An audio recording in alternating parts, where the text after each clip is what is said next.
Wayback Wednesday here. Musical throwback stories. Today is Elvis Aaron Presley's birthday today. Elvis Aaron Presley, also known as Elvis Presley, was born on this day in 1935.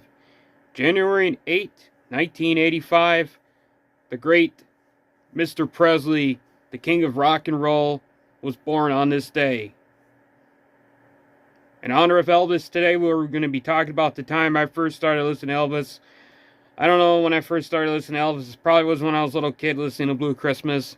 You know, when he was saying, I'll have a blue Christmas without you.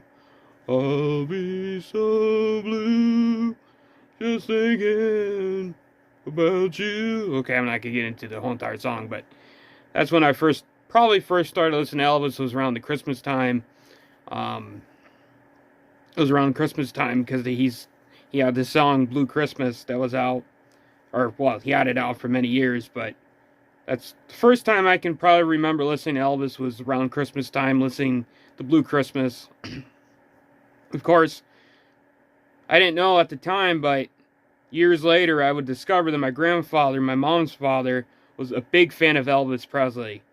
Big fan of Elvis Presley, and I didn't know that. And so I didn't know that my grandfather was a big fan of Elvis Presley. I actually have an Elvis ID card. Well, it's not real, but it's like one of like the souvenir things or whatever. I believe that was my grandfather's. I have it somewhere in my room. It's like in a box, and I don't know where it is, but I'm not gonna get into trying to find it. I don't know where it is, but anyway, I have an Elvis ID card. It's like I said, it's not real, it's fake, but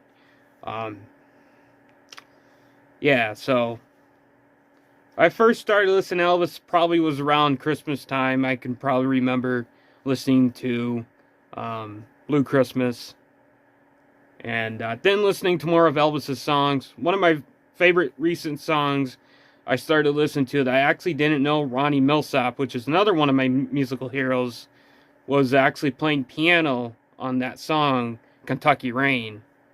And Ronnie Milsap is one of the greatest piano players ever, and singers ever, too.